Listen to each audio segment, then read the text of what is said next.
Hello, hello, hello, boys and ghouls. You're on 420.69 FK, Freddy Krueger Radio. I am your hostess with the mostest, coming to you live, straight from the deepest depths of hell.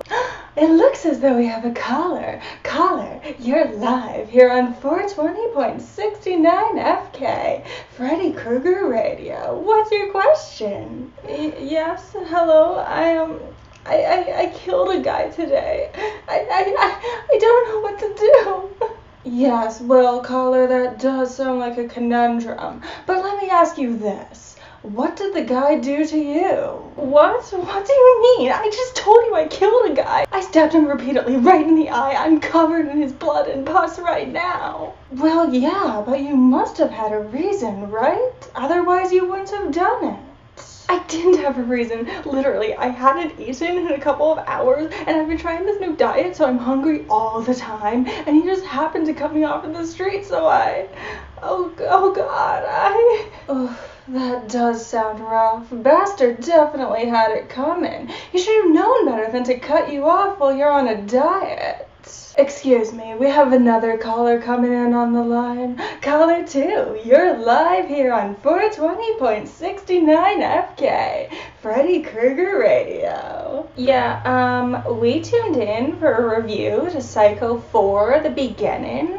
What's with all this radio business? Did you even watch the movie? Well, of course I did. Where else would I have gotten the idea to start a radio show where I just mock murder victims and try to figure out how they deserved it? Oh, yeah, true. That makes sense. Well, if that's the case, make sure that you subscribe to this channel and click on that little bell thingy to get notified.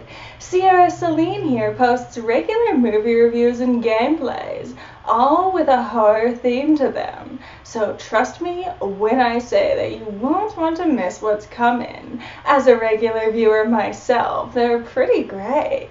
And if you don't believe me, stick around to the end of the episode. She'll tell you what movie she's planning on discussing next. Thank you for that, caller 2. Now, let's talk about Psycho 4, The Beginning. So after Psycho 3 proved to be a financial failure, Psycho 4 was given a much smaller budget, being released as a made-for-TV movie. They also brought in director Mick Garris, who hated the previous 2 movies, especially the plotline involving Mrs. Spool, which I can't really complain about too much considering I hated that plotline too. But perhaps because of that, and the fact that the movie has a radio show and a baby plot, I'm really getting some Curse of Michael Myers vibes here. Which is weird. Curse of Michael Myers wouldn't come out for another 5 years after this film. But I guess my point is, nothing should ever remind me of Curse of Michael Myers. I already hate this movie just because I made that association. Anyway, the movie opens up on a radio show hosted by CCH Pounder, and the topic at hand is men who murder their mothers, of course. They have the psychiatrist who treated Norman in the first movie as a guest, as well as just some random guy who murdered his mother. Random guy brags about killing his mom for a little bit, but eventually he has to leave, because this movie only has room for one matricidal maniac here. Shortly after random guy buggers off, the radio show receives a call from someone who claims to have killed their mother, as well as a few other people. And now he's saying that he's gonna have to kill again. And that caller turns out to be, dun dun dun, Norman Bates. The majority of the movie then follows the radio show desperately trying to keep Norman on the line as they try to figure out where he is and maybe stop him from killing again. And in the meantime, Norman recounts his childhood memories. Trust me, the way that I described it makes it seem a lot more sensical than it was in the movie. I just kept wondering why they were allowing this random guy to describe actual murders on a live radio show. And not to mention, the way that CCH Pounder keeps formatting these questions is weird. She keeps insisting that Norman must have been abused and that his mother must have been a real monster, which turns out to be true, but she keeps insisting that before she has reason to think so. For all she knows, his mother was a perfectly normal woman and Norman was the maniac. This movie also amps the incest up to 11 for some reason. Like, it was always there, I guess, just under the surface, implied but never discussed. But here, to begin with, from what we know about Norma Bates from the previous movies, what would you have guessed she'd be like? I mean, we know that Norman wears a gray wig when he dresses as her. His dresses are very frumpy. The way that he perceives her voice is very deep and gravelly. So obviously, the perfect person to play her is Olivia Hussey. What's with young hot mom all of a sudden? Also, she's British. Norman, come over here. I don't know why that kept throwing me off, but it did. Apparently, Garris wanted Mrs. Bates to be just as young and attractive as Norman was in the first movie. But this doesn't work because as much as they're both villains, they're under very different contexts here. In the first movie, you didn't know that Norman was the villain, so him being a cinnamon roll was just the movie's way to throw you off. It couldn't possibly be him. He eats candy corn and stutters. He's a small bean. But we know that Mrs. Bates is a villain before we even turn this movie on. And she spends most of this movie's runtime just screeching at Norman for one thing or another. So her being young hot mom is just kind of distracting. Not only does it fly in the face of continuity, it makes me wonder where Norman got his characterization of his mother. But it also kind of makes me wonder if they were trying to fetishize the incest points. There's one memory that Norman narrows in on where his mother called him to her bedside because she was afraid of thunder. But when she noticed that his clothes were wet, she asked him to strip. Norman then gets into bed with his mother and holds her, all while they're both practically naked. When Norman's body starts to, react, he runs out of the room and his mother just follows him, yelling at him about how he doesn't want to spend enough time with her, and then punishing him when she finds porn in his room. Another memory that Norman narrows in on is his mother asking him to rub water over her body because she's hot.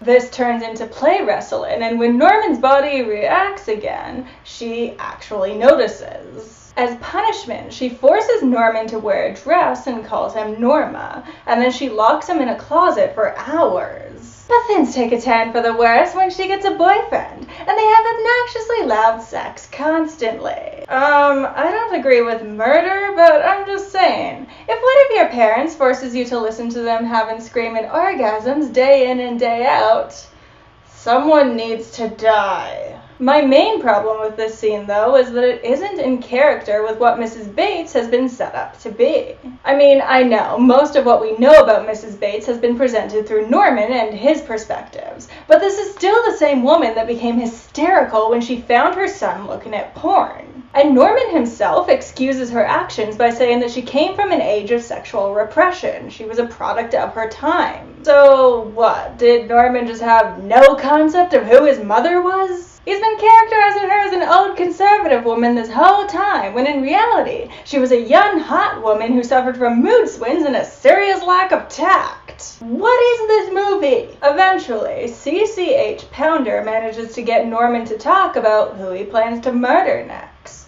As it turns out, after his most recent incarceration, whether that be after the third movie or the first one, that isn't made clear, he met a psychiatrist and fell in love. Hey, remember what I said during my review for the last movie about a psychiatrist dating a patient is kind of creepy and blurs the line of consent? Anyway, they're married now, and although Norman has talked to her again and again about not wanting children, and she agreed, she stopped taking the pill without telling him, and now she's pregnant.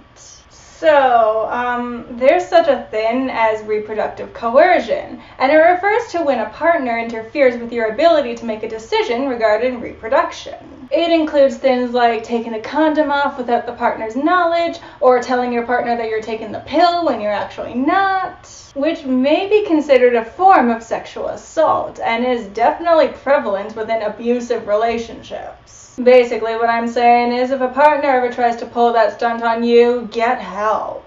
And especially considering Norman had an abusive relationship with his mother, he's more likely to repeat that behavior in his romantic relationships going forward, either as abuser or victim, and Norman's shown tendencies of taking on both roles. So with everything that we know here, is Norman's happy ending that he's in an abusive relationship? Norman now wants to kill his wife, not because she's a lying scumbag, but because he's worried that the child she's carrying will be a killer like him.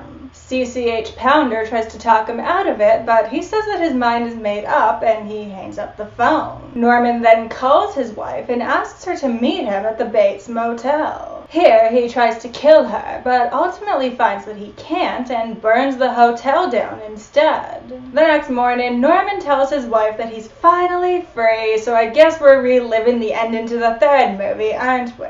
And we're just gonna ignore the fact that she now has to go home and raise a child with a man who held a knife to her throat.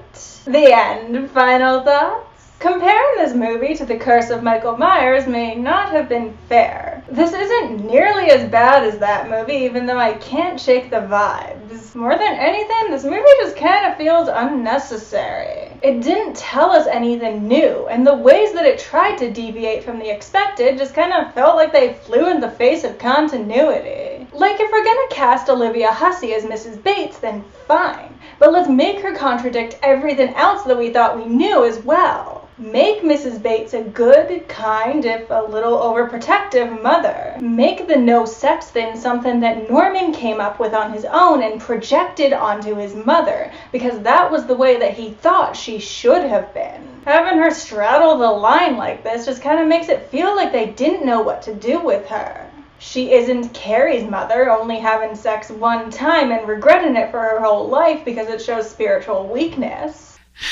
I liked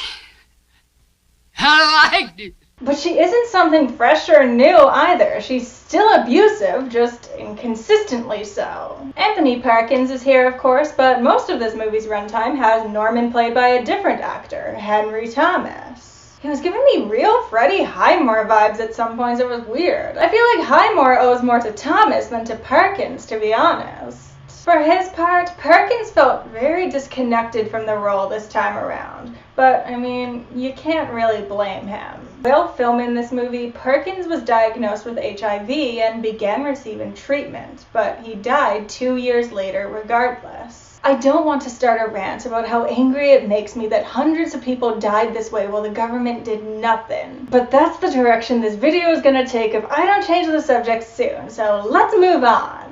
All in all, I didn't hate this movie. I liked what they were trying to do with Norman coming to terms with his impending fatherhood. It would make sense that he would freak out like this, considering his relationship with his own mother. The way that they resolved it was a little weird though, with the wife basically saying, yeah, the baby is half you, but it's also half me, improving its chances of not being a homicidal maniac.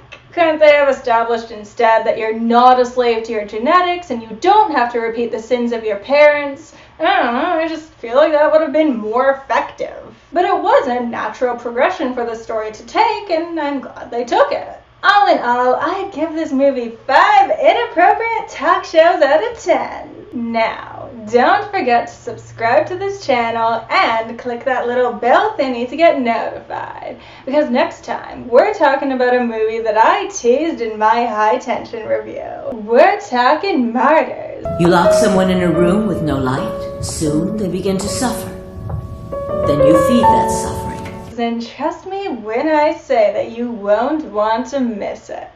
Give this video a like if you enjoyed it, and while you're down there, why don't you leave me a comment? Let me know what your favorite Psycho sequel is. Thank you so much for watching, my pets, and I will see you next time. Love you.